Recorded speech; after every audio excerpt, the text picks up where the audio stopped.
Welcome to Man Does Tech, where I solve the problems you didn't even know you had. You start by right-clicking the desktop and opening Display Settings so you can change the display size at the system level. Once there, make sure you select the correct monitor if you have more than one. This prevents adjusting the wrong screen. You should note the current scale and resolution values before you change anything so you can revert if needed.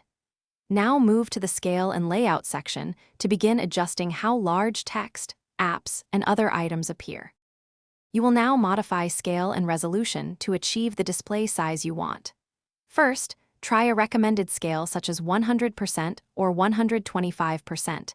If needed, choose a custom percentage from the drop-down to increase or decrease UI size. Then pick the native resolution for the clearest image. Lowering the resolution makes everything larger but can blur content. Once you apply changes, sign out and sign back in.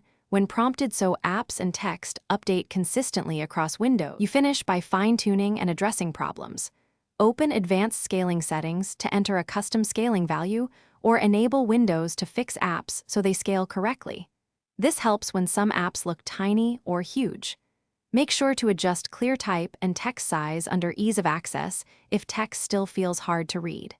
If visuals are blurry or elements overlap, restart your PC and update or reinstall the display driver.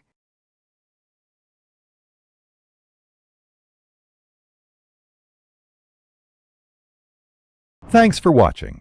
If you found this helpful, don't forget to like and subscribe.